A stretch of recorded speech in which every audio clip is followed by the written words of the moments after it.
নমস্কার, আমি Dipta. Doctor support বাংলায় আপনাদের সকলকে স্বাগত। আজকে আরো একটা নতুন এপিসোড নিয়ে হাজির হয়েছি এবং সেটি এই মুহূর্তে এবং সারা বছর এটা একটি প্রাসঙ্গিক হয়ে থাকে। সেটা হচ্ছে সাপ। সাপ নিয়ে আগে আমাদের চ্যানেলে আলোচনা হয়েছে এবং আর কেউ নয়, আমার সঙ্গে আজকে রয়েছেন চক্ষু বিশেষজ্ঞ ডক্টর দয়ালবন্ধু মজুমদার। নমস্কার ডাক্তারবাবু। অনেকে ভাববেন যে চক্ষু বিশেষজ্ঞ কিন্তু আবার সাপ নিয়ে কেন আলোচনা হচ্ছে এবং সর্প দংশন এবং কিভাবে সাপ চেনা হবে, আমরা কিভাবে সাধারণ মানুষরা চিনবো, সেই সব বিস্তারিত আগে আলোচনা হয়েছে এবং সেই আলোচনার সূত্র ধরেই আজকে আবার আলোচনা করতে চলেছি। আবার না, এটা নতুন একটি প্রাসঙ্গিক একটা সেটা হচ্ছে সারা বছর এখন সাপের উপদ্রব, বর্ষাকাল এবং গ্রীষ্মকাল, এই সময়টাতে সাপের উপদ্রব বেশি হয়। এর মূলত কারণটা কি? দেখুন, সাপের উপদ্রব আপনি যেটা বলছিলেন সারা বছরই থাকে। ওই শীতের 2 মাস একটু সাপরা যেহেতু শীত ঘুমে চলে যায়, সেই জন্য ওই সময় সহসা সাপের কামড়টা হয় না। তাও আজকাল হচ্ছে, আমরা ওদের ঘুমানোর জায়গাগুলোকেও ডিস্টার্ব করছি, ওরা বেরিয়ে আসছে, বেরিয়ে এসে ঘরের ভেতরে ঢোকার চেষ্টা করছে, তাতে করে কামড় হচ্ছে। আর শীতকালে ধান কাটার সময়তে পাকা ধানের গাছের তলাতে চন্দ্রবোড়া সাপ খুব দেখা যাচ্ছে আজকাল। শীতের প্রথম দিকটা ডিসেম্বর মাসটাতেও চন্দ্রবোড়ার কামড় হচ্ছে। এবার আপনি যে প্রশ্নটা করেছিলেন যে গ্রীষ্মকালে আর এই বর্ষাকালে বেড়ে যায় কেন, আসলে গ্রীষ্মকাল যখনই শুরু হলো তখন সাপগুলো সব যে যার শীত ঘুম থেকে বেরিয়ে এবার রাস্তাঘাটে বেরিয়ে পড়লো। মানুষের সাথে সংস্পর্শে আসার সম্ভাবনা বাড়লেই তাহলে মানুষকে কামড়ানোর সম্ভাবনা বাড়ছে। আর বর্ষাকালের কারণটা হচ্ছে বর্ষাকালে ওদের থাকার যে জায়গাগুলো, ইঁদুরের গর্ত টর্তে তো ওরা ঘুমিয়ে থাকে, সেই জায়গাগুলো জলে ভরে যাচ্ছে, তখন বেরিয়ে আসছে। এছাড়া চাষের মাঠে প্রচুর ব্যাঙ থাকে আর পুকুরের থেকে মাছগুলো উঠে আসে। যেখানে চাষ করছে, ধান চাষ মূলত আমাদের পশ্চিমবাংলায়, ধানের মাঠে যখনই জল জমছে, নতুন বর্ষার জল আসছে, সেখানে প্রচুর ব্যাঙ আর মাছ থাকে, তাই সেগুলো খাওয়ার জন্য সাপেরাও প্রচুর এসে ঘোরাঘুরি করতে থাকে। এবার যারা মাঠে কাজ করতে যাচ্ছে, ধানের মাঠে কাজ করছে, তাদের সাথে সাপের দেখা হয়ে যাচ্ছে, এটা একটা। আবার আমরা নিজেরাও করেছি মেদিনীপুরের গ্রামে, এই বর্ষার প্রথমে যখন পুকুর টুকুর একটু বৃষ্টিতে ডুবে গেল, সেই মাছগুলো ধানের খেতে চলে এলো, সেগুলো মাছ ধরাটা আমাদের একটা খেলার মতো ছিল। সেটা রাত্রি সন্ধ্যের অন্ধকারেও গিয়ে মাছ ধরছি। এবার ওখানে সাপও এসছে একটা মাছ ধরতে, আমিও গেছি একটা মাছ ধরতে। এবার হয়তো সাপকে ধরে ফেললাম বা সাপকে একটা জাল দিয়ে চাপা দিলাম, না চলি তখন ও কামড়ে দিচ্ছে। আচ্ছা, এই সময় যে চন্দ্রবোড়া যেটা বললেন, চন্দ্রবোড়া ছাড়া আর কি কি সাপের দেখা যেতে পারে এই সময়তে? না, বর্ষাকালে সব সাপই থাকছে, শুধু চন্দ্রবোড়া না। আমি চন্দ্রবোড়াটা বললাম ধান পাকার সময়তে ধানের মাঠে থাকে, সেটার কথা বলেছি। আচ্ছা, এই সময় তাহলে আর কি কি সাপের? সব সাপই থাকে, সব সাপই থাকে। চন্দ্রবোড়া তো আছেই, পশ্চিমবাংলায় এখন একটা ওটা নিয়ে বিপদ হয়ে গেছে। এছাড়া ফণাযুক্ত যে সাপগুলো, গোখরো কেউটে সাপ, এরাও প্রচুর পরিমাণে থাকে। বিশেষ করে এই ধানের মাঠে ধানের মাছ খেতে আসে, এগুলো কিন্তু চন্দ্রবোড়া থেকেও গোখরো কেউটেই বেশি থাকে। আর তো কালাচ, কালাচ তো একটা আমাদের গোটা ভারতবর্ষ জুড়েই, শুধু ভারত কেন, ভারত, বাংলাদেশ, শ্রীলঙ্কা, পাকিস্তান, নেপাল, ভুটান, সব জায়গাতেই কালাচ সাপ প্রচুর আছে। কালাচ বা কালাচিতি, যেটাকে বাংলাদেশে কিন্তু এটাকে কেউটিয়া বলে। এটা বাংলাদেশে যেহেতু আপনার প্রচুর দর্শক আছে, আমি সেই জন্যই বলে দিচ্ছি, আমরা যেটাকে কালাচ সাপ বলি, পশ্চিমবাংলায় যেটা কালাচ বা কালাচিতি বলা হয়, বাংলাদেশে কিন্তু ওটাকে কেউটিয়া সাপ বলা হয়। আর আমাদের এখানে যেটা কেউটে সাপ, কেউটে মানে কিন্তু একটা ফণাযুক্ত সাপ, যার ফণার পিছনটাতে একটা ফুলের মতো চিহ্ন আছে, সেটাকে আমরা বলি কেউটে। আর কেউটিয়া যেটা বাংলাদেশে বলে, সেটা কিন্তু ফণাহীন কালাচ সাপ, মানে যেটা আমাদের এখানে কালাচ। কালাচ আমাদের এখানে যেটা কালাচ, ওটাকে কেউটিয়া বলে। আচ্ছা আচ্ছা, এর পরের প্রশ্নে আমি যাব, সেটা হচ্ছে সাপ কত ধরনের হয়, মানে বিষধর সাপ বা নির্বিষ সাপ চেনার কি কি উপায় আছে? দেখুন, আমাদের পশ্চিমবাংলার যদি হিসেব ধরি, তাহলে ধরুন প্রায় 125 রকমের সাপ আছে। তার মধ্যে বিষধর ওই মেরে কেটে 6-7 রকমের, তার তার মধ্যেও আমরা 4টেকে বলি যে এই হলো পশ্চিমবাংলার 4 ঘাতক সাপ। আপনাকে আমি ছবি দেবো, আপনি ছবি দেখাবেন দর্শকদের। পশ্চিমবাংলার 4 ঘাতক হচ্ছে 2টো ফনাযুক্ত সাপ, একটা গোখরো সাপ, একটা কেউটে সাপ। এই দুটো কিন্তু আবার আমাদের ডাক্তারির ক্ষেত্রে একই সাপ, একই রকম বিষ, চিকিৎসাও একই রকম। আর একটা হলো চন্দ্রবোড়া আর একটা কালাচ। এই হলো 4টে পশ্চিমবাংলার 4 ঘাতক আমরা বলি। এছাড়া কয়েকটা বিষধর সাপ আছে, যেমন শাখামুটি আছে, শঙ্খচূড় বা কিং কোবরা আছে, উত্তরবঙ্গের ওদিকে কিছু কিছু পিট ভাইপার আছে, দার্জিলিং জেলায় হিমালয়ান পিট ভাইপার আছে। এছাড়া জলপাইগুড়ি কুচবিহার জেলাতে কালাচের মতো একটা সাপ আছে, সেটাকে বলা হয় ব্ল্যাক ক্রেট, ইংরেজিতে ব্ল্যাক ক্রেট বলে, কালাচিতি নয় কিন্তু। ব্ল্যাক ক্রেটের গায়ে কিন্তু আবার এই যে সাদা সাদা যে চুড়ি পরানো এটা থাকে না। ব্ল্যাক ক্রেট খালি ওই দিকটাতেই জলপাইগুড়ি কুচবিহারেই আছে। ওটা পুরো বডিটা পুরো কালো? কালো না, ওটা অ্যাকচুয়ালি একটা ডিপ তামাটে রঙের। আচ্ছা। হ্যাঁ, কিন্তু ওই ইংরেজিতে বলা হয় ব্ল্যাক ক্রেট। আচ্ছা। এই তো হলো আমি 6-7টা রকমের সাপ বললাম, তার মধ্যে ওই 4টে যে বললাম পশ্চিমবাংলার 4 ঘাতক, গোখরো, কেউটে, চন্দ্রবোড়া, কালাচ, এরাই একেবারে 99% বিষধর কামড় বললে যা বোঝায়। বাকি যত সাপ আছে, ধরুন 117 রকমের সাপ, সবই কিন্তু নির্বিষ। চিনবো কি করে? এরকম করে চেনার কিছু নেই। আপনাকে যেমন করে এক একটা প্রজাতির প্রাণীকে আলাদা করে চিনতে হয়। যেমন আমরা এটা গরু আর এটা ছাগল আলাদা করে চিনি আমরা, ওটা কেন গরু, এটা কেন ছাগল, এর মধ্যে ওর কি তফাৎ, এরকম করে তার আমরা বলি না, আমরা জানি। সেরকম আপনাকে ছবি দেখে নিতে হবে। এই হলো গোখরো সাপ, একটা ফনাযুক্ত সাপ, যার ফনার পিছনে গরুর খুরের মতো একটা চিহ্ন আছে, ইউ মতো একটা দাগ আছে। আর কেউটে কি, এটা ফনাযুক্ত সাপ, ফনার পিছনে একটা ফুলের মতো চিহ্ন আছে, অনেকে বলে পদ্ম চিহ্ন। চন্দ্রবোড়া কি, এটা কাট রঙের সাপ, ধোতা মতো একটু সাপটা, মাথাটা মোটা মতো, ফনা নেই, আর ওর গায়ে চাকা চাকা দাগ আছে, অনেকে বলে চিতাবাঘের মতো দাগ। চিতাবাঘ না, গোল গোল গোল গোল চাঁদের মতো আঁকা আছে। এই হলো চন্দ্রবোড়া। আর কালাচ হচ্ছে একটা ফনাহীন সাপ, সরু লিকলিকে কালো রঙের সাপ, তার গায়ে একেবারে ঘাড়ের পর থেকে লেজের শেষ পর্যন্ত সরু সরু চুড়ি বা শাখা পড়ানো আছে। এই ছবি দেখেই আমরা বুঝতে পারি যে এটা এই সাপ। এবার বিষহীন সাপের সাথে অনেক সময়তে একটু একটু গন্ডগোল হয়ে যায়, দেখলে হঠাৎ একটা ছবি দেখলে যারা খুব বেশি পরিচিত না, যারা চোখটা শিক্ষিত না, তারা খুব ভালো চিনবে না। যেমন চন্দ্রবোড়া সাপ যদি একটু বিরাট বড় হয়, অনেক সময়তে মনে হতে পারে যে এটা বোধহয় পাইথন বা ময়াল সাপ। আচ্ছা, মানে ওটা অনেকটাই বড় হয়। ময়াল সাপ তো বড় হয়, এবার ময়াল সাপের বাচ্চা না বড় চন্দ্রবোড়া, একটু কনফিউশন হতে পারে। কিন্তু ওই যে পরিষ্কার চাকা চাকা দাগ, এটা দেখেই চন্দ্রবোড়া বোঝা যায়। আর ময়াল সাপের গায়ের দাগগুলো অনেকটা বলে অনেকে মিলিটারি সাপ, মিলিটারি যেমন ছোপ ছোপ, মিলিটারির ছোপের মতো। আবার এরকম একটা ছোট সাপ আছে, সেটাকে আবার অনেকে ময়ালের বাচ্চা বলে ভুল করে, তুতুর বলে একটা সাপ আছে, বালিবোড়া, সেটাও মিলিটারি সাপ, এরকম গায়ে মিলিটারি ছোপ ছোপ আছে, খুব স্লো। তুতুর সাপ এখানে ছেড়ে দেন, দেখবেন খুব একটা নড়াচড়া করছে না, কিন্তু চন্দ্রবোড়া স্প্রিং এর মতো লাফাচ্ছে। একটু ওর কাছে একটা কিছু ছুড়ে দেন, একটু লাঠি দিয়ে খোঁচা দেন, একদম লাফ দিয়ে চলে যাবে চন্দ্রবোড়া। এইসব দেখে চন্দ্রবোড়া আলাদা বোঝা যায়। আর যেমন একটা দাঁড়া সাপ বলি আমরা, খুব প্রচুর আছে আমাদের এখানে, ঘর বাড়িতে ঘুরে বেড়ায় গ্রামের অঞ্চলে। যখন কেউটে গোখরো সাপ ফনা না তোলে, তখন যেমন দেখতে হয় অনেকটা দাঁড়া সাপ এরম দেখতে। কিন্তু সাপ যখন একটু কোনো কারণে ওকে আপনি একটা খোঁচা দিলেন বা কোনো কারণে উত্তেজিত হলো, এই যে মুখটা উঁচু করলো, কেউটে গোখরোর কিন্তু ফনা দেখা যাবে, মুখটা উঁচু করলেই ফনা, কিন্তু দাঁড়া সাপের ফনা নেই, ফনা হবে না। এরকম কিছু কিছু সাপের মধ্যে একটু একটু গন্ডগোল হয়। কালাচিতি বা কালাচের সাথে যেমন ঘরচিতি সাপের একটা গন্ডগোল হয় অনেক সময়তে।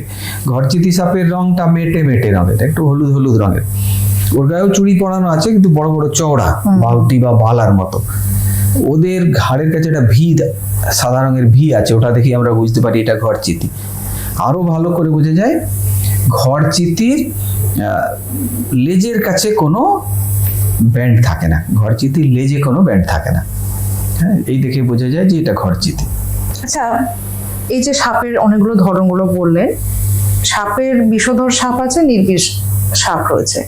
এবার মনে করুন বিষধর সাপ কাউকে কামড়ালো, তার অনেক সময় নার্ভে অ্যাটাক করে, মানে স্নায়ুতে আক্রান্ত করে, আবার কখনো কখনো রক্ত জমাট বাঁধে। এই ব্যাপারটা নিয়ে কি বলবেন? দেখুন, সাপের বিষকে আমরা মোটামুটি দুটো ভাগে ভাগ করেছি। এই যেটা আপনি বলছেন নার্ভকে অ্যাটাক করে, সেটা হচ্ছে নিউরোটক্সিক, হ্যাঁ, নার্ভ বিষ, নিউরোটক্সিক ভেনাম। আর যারা রক্তের গন্ডগোল করে, চন্দ্রবোড়া জাতীয় সাপ বা হিমালয়ান পিট ভাইপার, এগুলোকে বলে হিমোটক্সিক।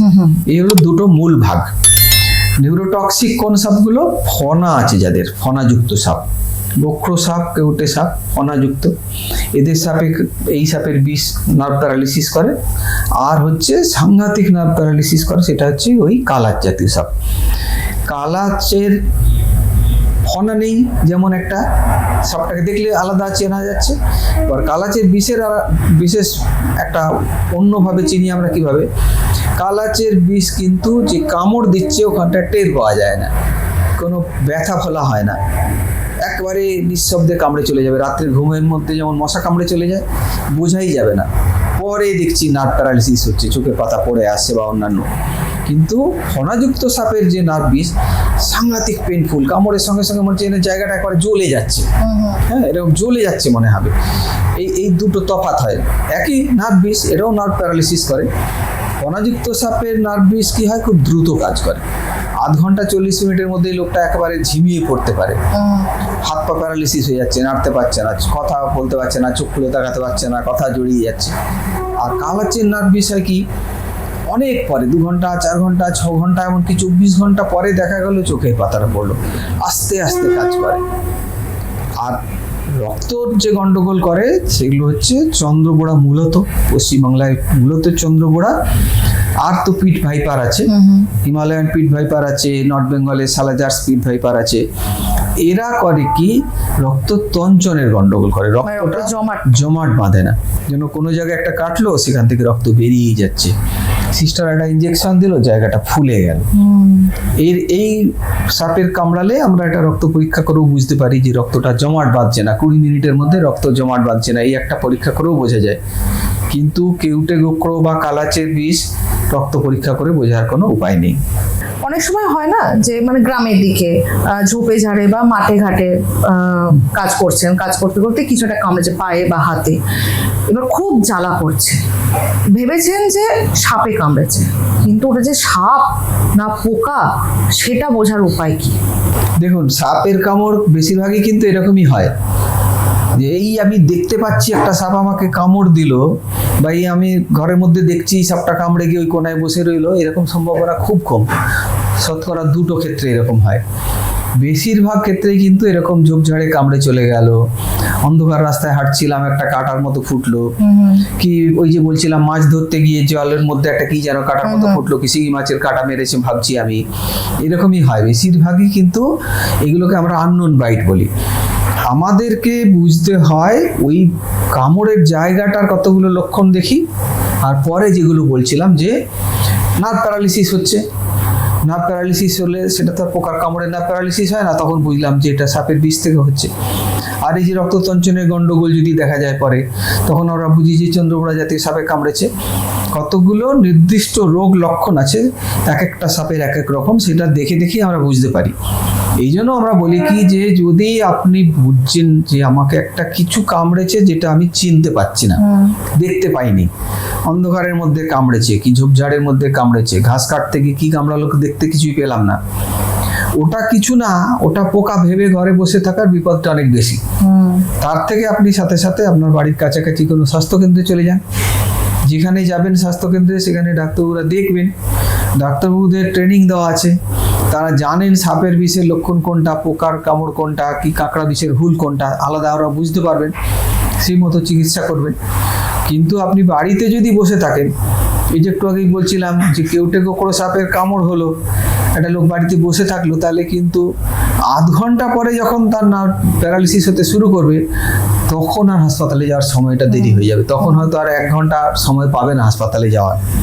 কিন্তু যখনই সন্দেহ হবে কিছু একটা আমার কাঁটা ফুটেছে, সেটা কাঁটার মতো লাগছে না, অন্য রকম লাগছে, আমার মনে হচ্ছে যেন জ্বালাটা বেশি করছে, তাহলে আমি সঙ্গে সঙ্গে হাসপাতালে যাব। এই হাসপাতালে গিয়ে রুগীর এবং রুগীর পরিবারের প্রাথমিক কর্তব্য কি হতে পারে? দেখুন, হাসপাতালে পৌঁছানোর সাথে সাথেই ডাক্তারবাবুকে গিয়ে বলবেন যে আপনি কেন এলেন। আমরা যখনই যাই কোনো ডাক্তারের কাছে বা হাসপাতালে যাই, আমরা তো সেটাই বলি, কেন এসছি। আমার জ্বর হয়েছে বলে এসছি, কি আমার পায়ে চোট লেগেছে বলে এসছি, কি আমার কাশি হচ্ছে বলে এসছি। তাহলে আমাকে কিছু একটা কামড়েছে মনে হচ্ছে, আমি এই কাজটা করছিলাম, আমি ধান কাটছিলাম, কি আমি অন্ধকার রাস্তা দিয়ে হাঁটছিলাম, কি আমি ঘরের ভেতরেই খাটের তলা থেকে এটা কিছু আনতে যাচ্ছিলাম, কি একটা যেন ফুটে গেল। তারপরের থেকে কি হচ্ছে, কিছু একটা ফুটলো, তারপর থেকে দেখুন জায়গাটা আমার কিরকম একটা হয়ে যাচ্ছে, ফুলে যাচ্ছে, জ্বালা জ্বালা করছে, চামড়ার রং পাল্টে যাচ্ছে। সেটা ডাক্তারবাবু দেখলেই বুঝবেন যে এই আঙুলটাতে কাটা ফুটেছিল, এই আঙুল বা উপরে কিছুটা অংশ যেরকম রং আর পাশের আঙুলগুলোর রং সেরকম না, বা অন্য হাতের রং সেরকম না। এই যে চামড়ার রং পাল্টে যাচ্ছে, জায়গাটা ফুলে যাচ্ছে, এইগুলো দেখেই বুঝতে পারা যায় আমি কি করছিলাম, তখন আমি কি অবস্থায় ছিলাম, কোথায় ছিলাম, সেই কথাটা ডাক্তারবাবুকে বলতে হবে। কতক্ষণ আগে হয়েছে, এটা অনেকে করে কি, এটা বলতে চায় না মানে কি, অপরাধ বোধে ভোগে। প্রথমটাতে ওঝার বাড়ি চলে গেছে, ওঝার বাড়ি গিয়ে 2 ঘন্টা সময় নষ্ট করেছে।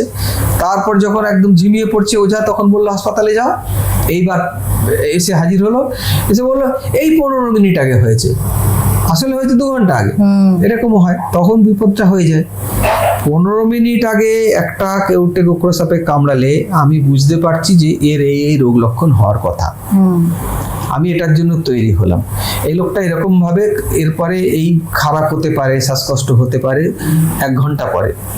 আমার কাছে যখন লোকটা পৌঁছেছে তখনই সে কথা বলতে পারছে না, চোখ বন্ধ হয়ে গেছে, জিভ জড়িয়ে যাচ্ছে, অথচ বলছে শেষ সময় এসছে, শেষ সময়, অথচ বলছে 15 মিনিট আগে। আমরা মেলাতে পারছি না তখন, আসলে ওটা হয়েছে 2 ঘন্টা আগে। এই গন্ডগোলগুলো খুব হয়, বিশেষ করে গ্রামের হাসপাতালে যখন এসে পৌঁছয়। এই ওঝার বাড়ি ঘুরে এসেছি কথাটা লোকে বলতে চায় না। এইটাকে কি বলবেন, এই অন্ধবিশ্বাসটাকে নিয়ে আপনি বার্তা কি দেবেন? দেখুন, ওঝা কখনো বিষধর সাপের কামড়কে বাঁচাতে পারবে না, মানে এটা কিন্তু সায়েন্টিফিক্যালি গ্যারান্টেড। ওঝা কি করে, কেন লোকে ওঝার বাড়ি এখনো যায়? আগে আমার ছোটবেলাতেই হয়েছে, 50 বছর আগে ধরুন আমার গ্রামের হেলথ সেন্টারে তখন সাপের কামড়ে চিকিৎসা হতো না। আপনার গ্রাম কোথায় ছিল? মেদিনীপুরের গ্রাম, মেদিনীপুর শহর থেকে 50 কিলোমিটার দূরে গ্রাম। আমাকে তখন সাপের কামড়ে চিকিৎসা করতে গেলে অন্তত ডেবরা স্বাস্থ্যকেন্দ্রে আসতে হবে, সেটা আমার বাড়ির থেকে 16 কিলোমিটার দূর। তখন যাতায়াত ব্যবস্থা ভালো ছিল না, সন্ধ্যের পরে গাড়ি পাওয়া যেত না, নদী পেরোতে গেলে নৌকা পেরোতে হবে, অনেক সমস্যা ছিল, যেটা গত 5-7 বছরে আর নেই। এখন গাড়ি ঘোড়া হয়ে গেছে, এখন ডেবরা আসতে আমার বাড়ি থেকে 0.5 ঘন্টা সময় লাগে, নদীতে ব্রিজ হয়ে গেছে। এবার তখনকার দিনে লোকে করতো কি, আচ্ছা বাড়ির কাছে ওই ওঝা আছে, ওঝা তো এত সাপের কামড় দেখছে, তাহলে ওর কাছে যাই। এই যে বললাম 117 রকমের নির্বিষ সাপ আর 6-7 রকমের বিষধর সাপ, তাহলে কামড়ের সংখ্যাটাও সেরকম হচ্ছে। সাপের কামড়ের যত রুগী আমরা দেখি তার 80-85% হচ্ছে নির্বিষ সাপের কামড়। এবার ওঝার কাছে যখন যাচ্ছে, ও তো অনেক দিন ধরে দেখছে, ওর বাড়িতে সব রকম লোকই যাচ্ছে, ও কোনটা নির্বিষ সাপের কামড় ও কিন্তু দেখে বুঝে যাচ্ছে। ও তখন বলছে কি, আচ্ছা ঠিক আছে, একটু এই ওষুধটা খাও, কি এই পাতাটা লাগিয়ে দিচ্ছি, ব্যাস এতেই ভালো হয়ে গেল। ওটা কিছু না করলেও ভালো হতো, আদৌ বেশ ঢোকেনি। হয়তো লোকটা ভয় পেয়ে গিয়ে একটু ঘাবড়ে গেছে, ঝিমিয়ে পড়েছে, ওকে আদা বাটা খাইয়ে দিল, তাতে লোকটা চাঙ্গা হয়ে গেল। হ্যাঁ, এগুলো তো কোনো ওষুধ না। কিন্তু ওই যে 10-15% রুগী যাকে সত্যিকারেরই একটা সাপে কামড় দিয়েছে, কেউটে সাপে কামড়েছে, কি চন্দ্রবোড়া সাপে কামড়েছে, তাকে কিন্তু ওঝাও বুঝে যায়। ওই 0.5 ঘন্টা 40 মিনিট দেখেই ও বুঝে যায় যে এটা বিষধর সাপে কামড়েছে। আমার পরিচিত এরকম ওঝা আছে, ক্যানিং এর ওদিকে কাবিল বলে একজন ওঝা আছে, ও বলেছে আমার 3 পুরুষ ধরে ওঝাগিরি করে। আমি তো গত 20 বছর ধরে কাবিল লোকজনকে বলে যাচ্ছে যে সাপের কামড়ের চিকিৎসা আমাদের দিয়ে হবে না, বিষধর সাপ কামড়ালে হাসপাতালেই যেতে হবে, তবু লোকে সবাই ওর বাড়ি যায়। এবার কাবিল যেহেতু আমাদের কাছে ট্রেনিং পেয়েছে, ও জানে বিপদটা কি, ও যখনই বুঝতে পারে বিষধর সাপের কামড়, ও তাকে মোটর বাইকে তুলে একবার ক্যানিং হাসপাতালে পৌঁছে দিচ্ছে। কিন্তু সব ওঝা তো সেটা করছে না, তারা প্রথমটাতে কিছু একটা করার চেষ্টা করছে। ঝাড়ফুঁক করছে, ওইসব তুলসী পাতা খাওয়াচ্ছে কি গঙ্গা জল খাওয়াচ্ছে, যা কিছু করে সময়টা নষ্ট করছে। সেটাই একদম, মানে এইটা সাপের কামড়ে একেবারেই ওঝা বা অন্য কোনো অন্ধবিশ্বাসে নয়, একদম সরাসরি স্বাস্থ্যকেন্দ্রে যান, ওখানে একদম ট্রেনিং প্রাপ্ত পুরো ডাক্তাররা রয়েছেন, তারাই চিকিৎসা করবেন। সাপের কামড়ে মরে যায় বলেই তো লোকে এত ভয় পায় সাপকে। একটা গরু তো গুতালে সঙ্গে সঙ্গে মরে না, কুকুর কামড়ালেও লোকে সঙ্গে সঙ্গে মরে না। কুকুর কামড়ালে তাকে জলাতঙ্কের টিকা দিলে তো মরবেই না। তো সাপের কামড়ের ক্ষেত্রে কি, যদি এই যে বললাম 1-1.5 ঘন্টা দেরি হয়ে যায়, সেই লোকটাকে বাঁচানো যাচ্ছে না। অনেক লোক মরছে, অনেক লোক মরবে না কেন? সাপের কামড়, বিষধর সাপের কামড় ঠিক মতো সময় যদি চিকিৎসা না হয়, লোকে তো মরেই। এই গত বছরই 2025 সালে আমাদের পশ্চিমবাংলায় টোটাল 22,500 লোককে সাপে কামড়েছে, 22,500। তার মধ্যে 485 জন লোক মারাও গেছে। তার মানে কি, আমার কাছে হাসপাতালে যে 22,500 লোক আসছে, আমি তো আর 100% লোককে বাঁচাতে পারছি না। আমার এরকম 5-10% লোক তো মারাও যাচ্ছে। সেটা কেন মারা যাচ্ছে? তার অনেকগুলো কারণ আছে। প্রথম কারণটাই হচ্ছে কিন্তু দেরি করে পৌঁছানো, সময় মতো পৌঁছতে পারছে না। এই যে বুঝতেই পারছেন, আপনি যে প্রশ্নগুলো প্রথম থেকে করছিলেন, একটু ওজার বাড়ি টাড়ি ঘুরে এলো, বাড়িতে বসে রইলো প্রথম দিকটাতে, বিশেষ করে চন্দ্রবোড়া সাপের কামড়ের ক্ষেত্রে তো প্রচুর দেরি করে ফেলছে, বুঝতেই পারে না, এটা কাটার মতো ফুটলো, আর কিছু বোঝা যাচ্ছে না। এবার কি, আরো কতগুলো ভুল ধারণা আছে লোকের। সবাই ভাবে কি সাপে কামড়েছে মানে 2টো কামড়ের দাগ থাকবে। 2টো কামড়ের দাগ সবসময় হয় না। কালাচ কামড়ে তো দাগ পাওয়াই যায় না। 99% কালাচের কামড়ের রুগী আমাদের কাছে এসে বলতেই পারে না যে আমাকে সাপে কামড়েছে, কোনো দাগই খুঁজে পাওয়া যায় না। এমন আমাদের কাছে অনেক হিস্ট্রি আছে। হেলথ সেন্টারে এসে কালাচের কামড় নিয়ে পেট ব্যথা নিয়ে এসছে, ওই সে সাপের কামড়ের কথাই বলছে না। ডাক্তারবাবু বলছেন যে আরে একে তো আমি দেখতে পাচ্ছি রোগ লক্ষণ, নার্ভ প্যারালিসিস, চোখের পাতা পড়ে আসছে, শিবনেত্র হয়ে গেছে, এর কালাচের চিকিৎসা করবো না। তাহলে কামড়ের দাগটা কোথায় দেখান? এই কামড়ের দাগ খুঁজতে গিয়ে একটা বিপদ হচ্ছে। আর চন্দ্রবোড়ার ক্ষেত্রেও প্রথম 2 ঘন্টা তো প্রায় কিছুই বোঝা যায় না, ফুলছেও না অতটা। দাগও হয়তো একটা দাগ কোনো রকমে হলো, কি একটা চেরা দাগ হলো, সেটা লোকে ভাবছে কি যে তাহলে এটা সাপের কামড় নয়। ওই যে 2টো কামড়ের দাগ হলে তবে বিষধর, তা না হলে নয়, এই চিন্তাটা কিন্তু ওঝার বাড়ি যাওয়ার থেকেও বিপজ্জনক চিন্তা। ওঝার বাড়ি গেলে তবু ওঝারা বুঝতে পারে যে বিষধর সাপে কামড়েছে কি বিষহীন সাপে, কিন্তু আমার 2টো দাগ নেই, তাহলে বিষধর সাপে কামড়ায়নি বলে চুপ করে বাড়িতে বসে রইলাম, এটা আরো বিপদ হয়ে যাচ্ছে। এটাতে বিপদটা আরো বেশি হয়ে যাচ্ছে। এই যে আপনি যেটা বললেন সেটা হচ্ছে শিবনেত্র হয়ে যাওয়া, তারপরে দাগ, এইগুলো ছাড়াও হাসপাতালে গিয়ে অনেক সময় দেখা যায় যে বাঁধন দিয়ে এসছে, বা যেখানটা কামড়েছে সেখানটাতে ব্লেড দিয়ে চিড়ে দিয়েছে, বা কিছু একটা ওই ক্ষতর চিহ্ন ওখানটাতে কিছু না কিছু করেছে। এইটা কি কতটা বিজ্ঞানসম্মত? দেখুন, বাঁধন দিয়ে তো আদৌ বিষ আটকায় না। বাঁধন দিয়ে বিষ আটকায় না, এটা একেবারে অনেক দিন আগেই প্রমাণিত হয়ে গেছে, বিজ্ঞান ভিত্তিক ভাবেই প্রমাণিত হয়ে গেছে যে বাঁধন দিয়ে বিষ আদৌ আটকায় না। বাঁধন দিয়ে উল্টে আরো বিপদ হতে পারে। আপনাকে আমি ছবি দিচ্ছি, ছবি দেখাবেন যে চন্দ্রবোড়া সাপের কামড়ে বাঁধন দিয়েছিল, প্রাণে তো বেঁচে গেল, কিন্তু সে পা একবারে পচে যাচ্ছে, পা গ্যাংগ্রিন হয়ে গিয়ে পা প্রায় কেটে ফেলতে হবে। বাঁধন দিয়ে আদৌ বিষ আটকায় না। আর কাটা চেরা করেও বিষ তো বেরোবেই না, উল্টে চন্দ্রবোড়া সাপের কামড় হলো ওই রক্ত যে বেরোবে ওখান থেকে আর বন্ধই হবে না, রক্তপাত হয়েই লোকে মরে যেতে পারে। আদৌ বিষটা ওখান থেকে যায় না। এখানে একটা কামড় দিল, বিষ একদম ভেতরে চলে গেল। ইনজেকশন যেমন দেওয়া হয় ইন্ট্রামাসকুলার, সেরকম মাসেলের ভেতরে। আমরা যতই উপর দিয়ে কাটার চেষ্টা করি, আমরা কখনো মাসেল পর্যন্ত কাটি না, ওটা কাটা যায় না, চামড়া পর্যন্তই কাটে। চামড়াতে আদৌ বিষ থাকেই না, চামড়ার নিচে অনেক ভেতরে চলে যায়। একটা চন্দ্রবোড়া সাপের দাঁত প্রায় 1 ইঞ্চি মতো লম্বা, প্রায় 1.5 ইঞ্চি ঢুকে যাবে ভেতরে।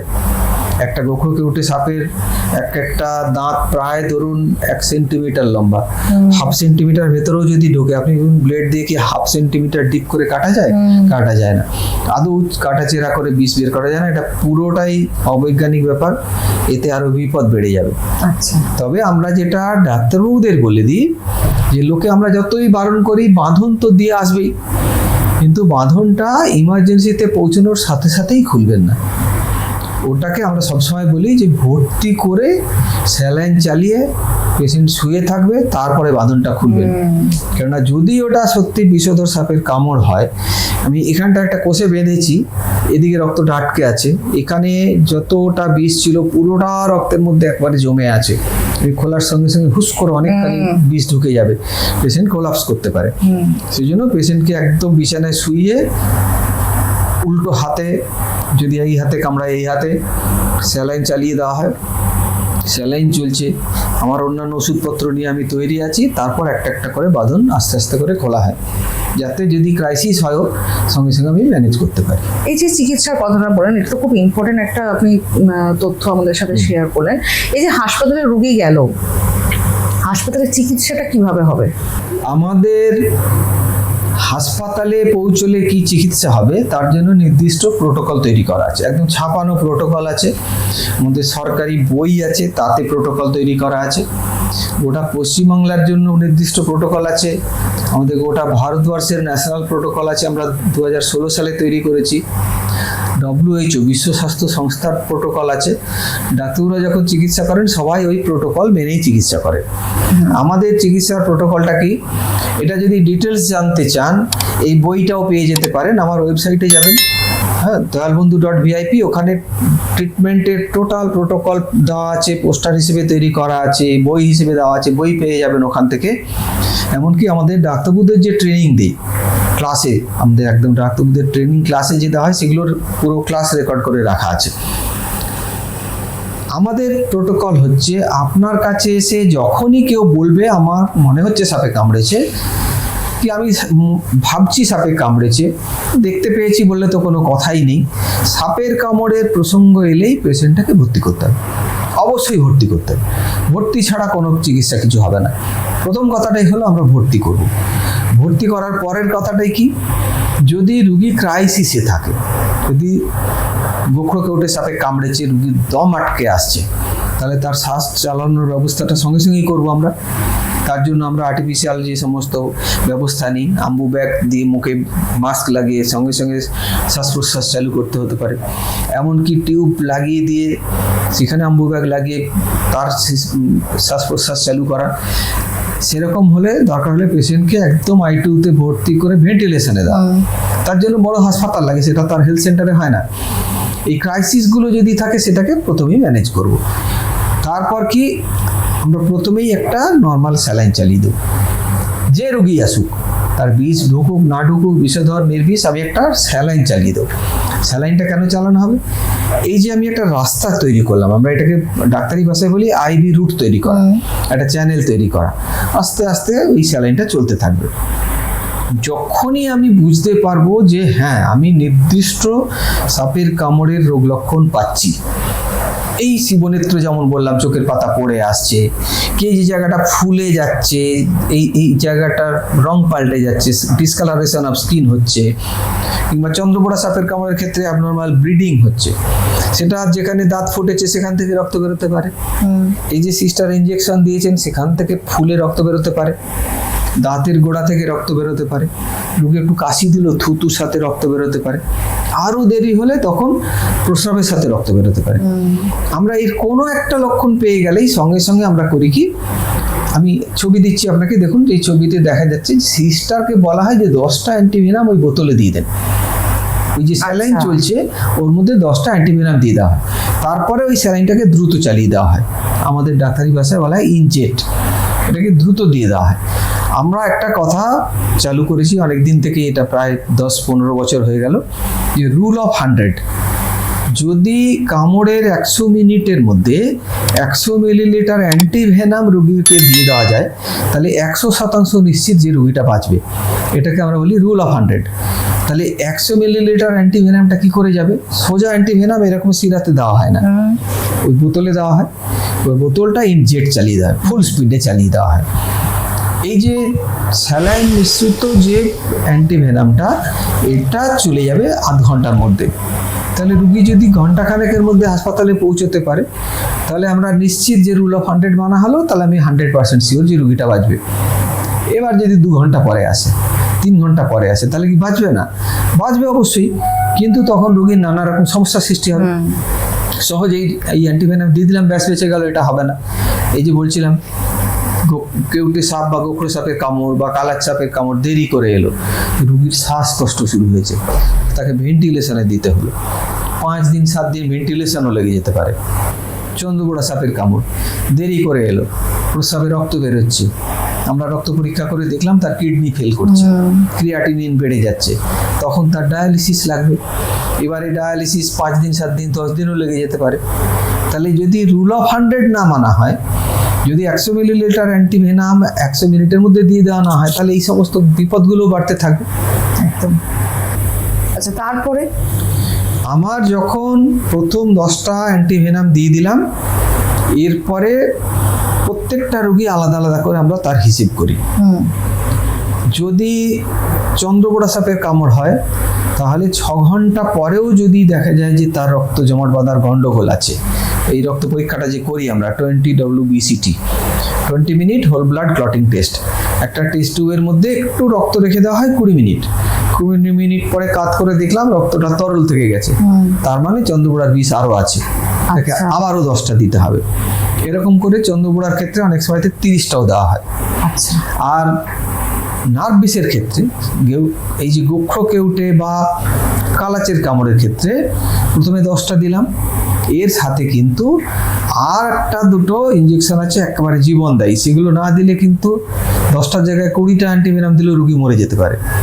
অ্যাট্রোপিন আর নিউস্টিকমিন খুব সাধারণ, একবার 2 টাকা 5 টাকা দাম।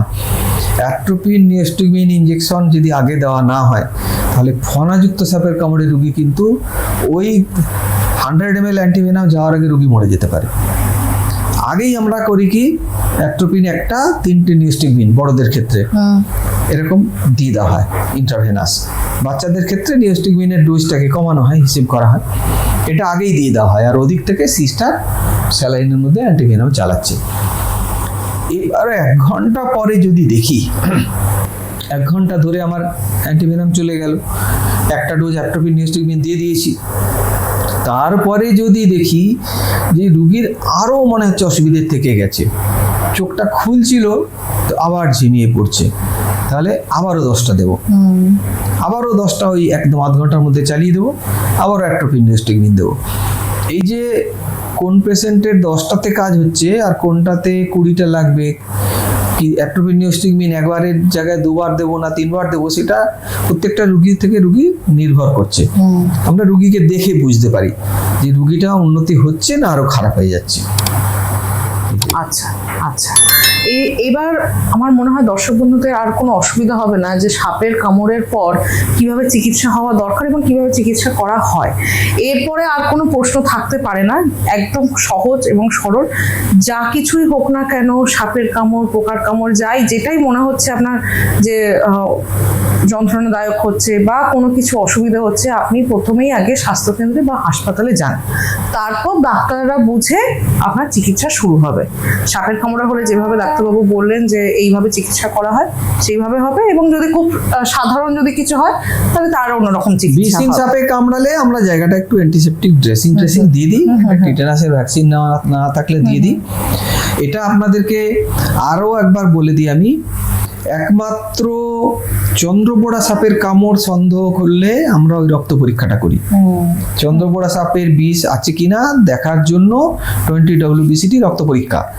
এই রক্ত পরীক্ষাতে কিন্তু নার্ভ বিষ ধরা পড়ে না।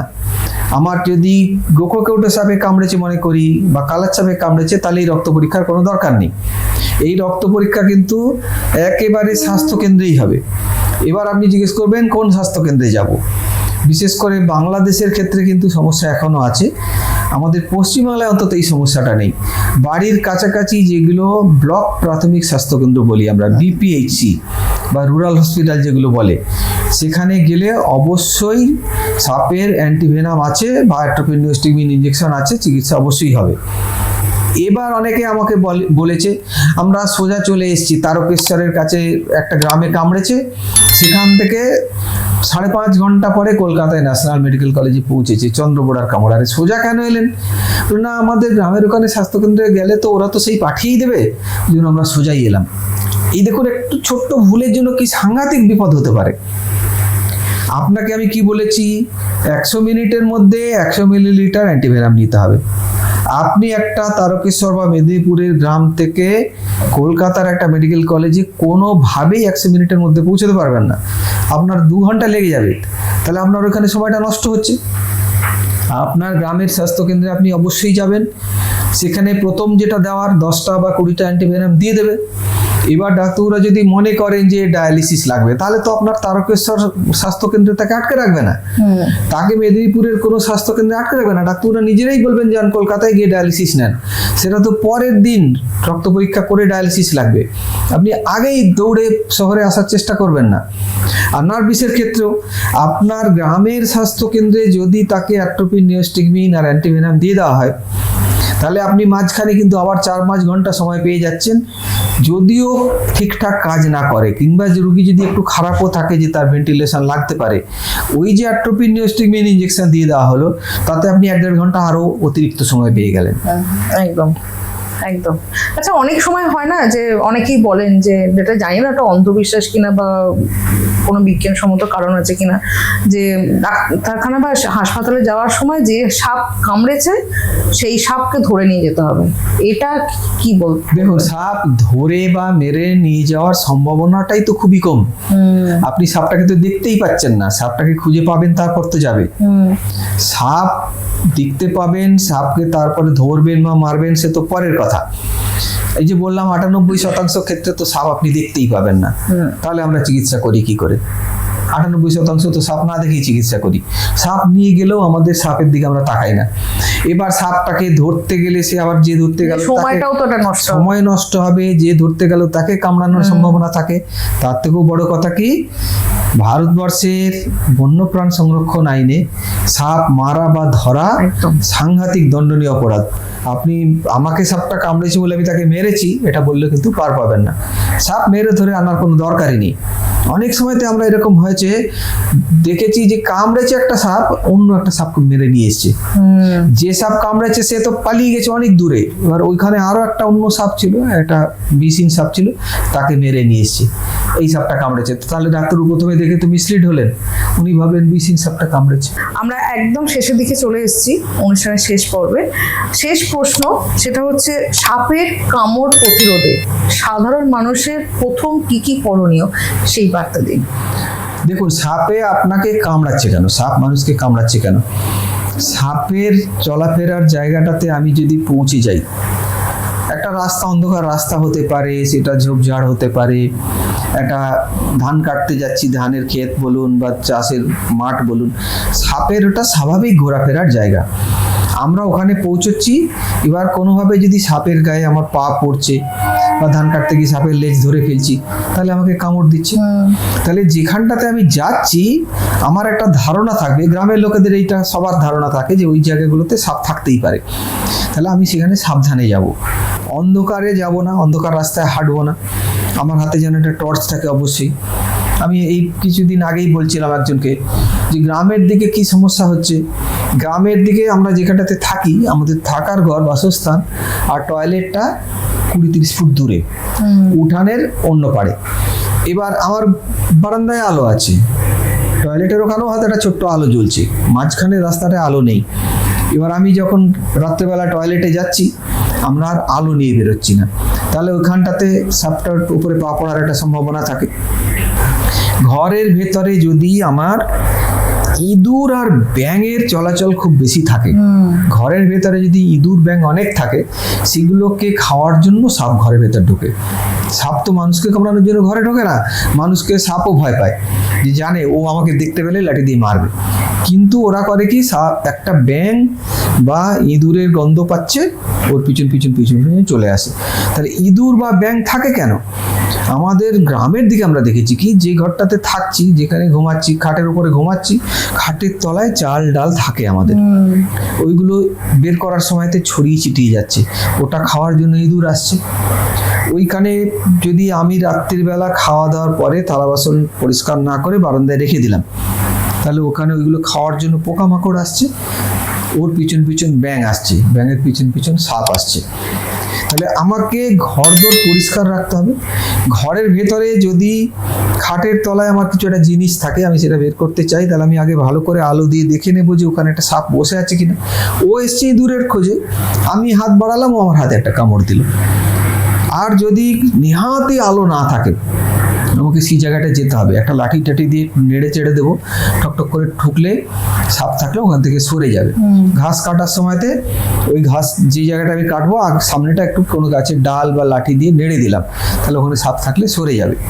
আরেকটা জিনিস আমি বলি, এটা একবারেই আমরাই বলি এটা, সেটা হচ্ছে যে বিশেষ করে গ্রামের বাড়িতে বা শহরে যারা একটু শহরতলির দিকে থাকেন, একতলায় থাকেন, বাড়ির আশপাশে প্রচুর ঝোপঝাড় আছে, একটা খালের পাড়ে থাকছেন, যদি বাড়িতে দেশি কুকুর আর বেড়াল পুষতে পারেন, দেশি কুকুর বেড়াল পুষলে এরা কিন্তু ঘরে সাপ ঢুকতে দেবে না। সাপ যদি ঢুকছেও দেখতে পায়, ওরা এমন চিৎকার চেঁচামেচি করবে যে আপনি জেনে যাবেন যে কিছু একটা গন্ডগোল হয়েছে। আপনাকে আমি একটা ছবি দিচ্ছি, রিসেন্টলি আমাকে আমাদের বন্ধু একজন মাস্টারমশাই পাঠিয়েছেন, দীনবন্ধু বাবু। ওনাকে সাপ লোকের বাড়িতে ঢুকলে সেগুলোকে ধরে আনার জন্য ডেকে পাঠায় লোকে, বীরভূমের মাস্টারমশাই। উনি গেছেন, গিয়ে দেখছেন যে একটা কেউটে সাপ না গোখরো সাপ ফনা তুলে বসে আছে, দুটো বেড়াল ওকে আটকে রেখেছে, বেড়াল ওর চোখে চোখ রেখে বসে আছে। এই ছবি আমার কাছে আছে, আপনাকে আমি দেবো, সেটা আপনি দর্শকদের দেখাবেন যে বিড়াল পোষার উপকারিতা কি। আর কুকুর তো সাধারণত দেশি কুকুর হলে সাপেকে গিয়ে আক্রমণ করে না, চিৎকার করে লোকজন আনবে। আর সাহেব কুকুরের কথা বারণ করছি কেন, আপনি একটা দামি কুকুর কিনলেন, আপনার ঘরে একটা সাপ ঢুকলো, ও গিয়ে কিন্তু ওকে অ্যাটাক করবে, তো ওটা কামড়ালে কিন্তু কুকুর মরে যাবে। এমনকি হাঁস যদি পোষা যায়, বারান্দায় হাঁস যদি থাকে, ওই বারান্দায় সাপ ঢুকছে দেখলে হাঁস এমন চিৎকার চেঁচামেচি করবে, লোকজন বুঝে যাবে যে একটা কিছু গন্ডগোল হচ্ছে। কারণ ওরা যাদের যাদের কথা বললেন তারা সাপ সম্পর্কে জানে, ওরা অনেক, ওদের সেন্স অনেক বেশি আমাদের থেকে, ওরা অনেক আগে বুঝতে পেরে যায়। বেড়াল তো বিছানার বাইরে কালার চাপ মেরে বসে আছে, আমার গ্রামের বাড়িতে আমি দেখেছি। বিড়াল খুব সাংঘাতিক, ও কালার চাপটা তো মানে এক থাপ্পড় দিয়ে মেরেই ফেলবে। আর কুকুর করে কি, ওরা মারবে না, চিৎকার চেঁচামেচি করবে, আপনাকে জানিয়ে দেবে যে ঘরে একটা কিছু ঢুকছে। আর আরেকটা যেটা আছে, যেটাকে আমরা একদম বাংলা ভাষা বলে যেটাকে বলা হয় নেউল, সেটা তো খুব কম। বেজি পোষা তো মুশকিল, বেজি পোষা যায় না, হ্যাঁ এটাই মুশকিল। বেজি থাকলে এলাকায় বলে যে সাপ কম থাকে।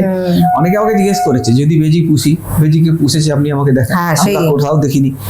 বেজিকে ধরে পোষ মানানো সংখ্যায় অনেক কম হয়ে গেছে, বেজি ধরে পোষ মানাচ্ছে আমি তো দেখিনি কোথাও। এই যে ডাক্তারবাবু যে কথাগুলো বললেন, সেগুলো যদি অক্ষরে অক্ষরে পালন করা হয়, তো সাপের মানে সর্পদংশনের যে প্রতিরোধ, সেটা একদম স্বাভাবিক নিয়মেই হবে। এবং সাপকে ভয় আমরা সবাই পাই, সাপও আমাদেরকে দেখে ভয় পায়। তো এই সাপের থেকে দূরে, এবার সাপ কামড়াবে না বা সাপ অ্যাটাক করবে না, সাপ তো করবে, সেটা তার স্বাভাবিক আচরণ, কিন্তু কিভাবে প্রতিরোধ করতে পারবেন, এবং যদি কামড়ানো হয় বা সাপ যদি কামড়ায় তার পরবর্তী ব্যবস্থা কি হবে। এবং এখন অনেক উন্নত চিকিৎসা ব্যবস্থা, আপনারা অন্ধবিশ্বাস বা কুসংস্কারে না গিয়ে, বিশ্বাস না করে যদি আপনারা সঠিক চিকিৎসা পান, তাহলে অবশ্যই হাসপাতালগুলোতে যান, সেখানে চিকিৎসকরা রয়েছেন, তারা চিকিৎসা করবেন এবং প্রপার ওয়েতে, অন্য কোনো ডাক্তারবাবু বলেন যে প্রোটোকল মেনেই সমস্ত চিকিৎসা ব্যবস্থা করা হয়। এখানে আরো একটা জিনিস বলে দিই, অনেকের মনে প্রশ্ন আসতে পারে, সাপের কামড়ের চিকিৎসা হবে, তাহলে এই যে আপনি বলছেন 10টা অ্যান্টিভেনাম লাগবে, 20টা অ্যান্টিভেনাম লাগবে, কি ডায়ালিসিস লাগবে, ভেন্টিলেশন লাগবে, তাহলে কত খরচ হবে? খরচ কিন্তু কিচ্ছু নেই। পশ্চিমবাংলায় সব কটা সরকারি হাসপাতালে সাপের কামড়ের চিকিৎসা বিনা পয়সায় হয়, কোনো খরচ নেই, একটা পয়সাও লাগবে না। ডায়ালিসিস লাগলে সেটাও ফ্রি হবে, যদি ভেন্টিলেশন লাগে 5 দিন, ভেন্টিলেশনও ফ্রি হবে। সাপের কামড়ের চিকিৎসায় পশ্চিমবাংলায় কোনো খরচ নেই। সমস্ত স্তরের সরকারি হাসপাতাল, সেটা ব্লক প্রাথমিক স্বাস্থ্যকেন্দ্রে বলুন কি একেবারে একটা কলকাতার মেডিকেল কলেজ বলুন, সব জায়গাতেই বিনা পয়সায় চিকিৎসা হয়। আরও একটা জিনিস বলে দিই, যদি সাপের কামড়ে রুগী মারা যায়, যদি সাপের কামড়েই মারা গেছে এরকম যদি আপনারা হাসপাতাল থেকে কাগজ দেখাতে পারেন, তাহলে এখন পর্যন্ত পশ্চিমবঙ্গ সরকারের ডিজাস্টার ম্যানেজমেন্ট ডিপার্টমেন্ট থেকে 1 লক্ষ টাকা ডেথ এক্স গ্রাসিয়া দেওয়া হয়, এক ধরনের অনুদান দেওয়া হয়। এটাকে বাড়িয়ে 4 লক্ষ টাকা করার একটা প্রস্তাব চলছে। অনেক রাজ্যে আছে, অনেক রাজ্যে 2 লাখ 4 লাখ টাকাও দিয়ে দেওয়া হয়, মারা গেলেও অনুদান দেওয়া হয়। সেই জন্যই আমরা বলবো যে সাপে কামড়েছে বিন্দুমাত্র সন্দেহ হলে আপনি সরকারি হাসপাতালেই যান। একদম একদম, মানে এইটাই হচ্ছে আমাদের আজকের এই পডকাস্টের বিষয়। আপনারা অবশ্যই সচেতন থাকবেন, সতর্ক থাকবেন এবং অবশ্যই সুস্থ থাকবেন, সুস্থ রাখার চেষ্টা করবেন। আজকের এই বিশেষ পডকাস্টে ডাক্তারবাবুর সঙ্গে আজকে অনুষ্ঠানটা শেষ করছি। আপনাকে অসংখ্য ধন্যবাদ আমাদের নমস্কার পাশে থাকার সকলকে, জন্য। ভালো থাকবেন। একদম ভালো থাকবেন।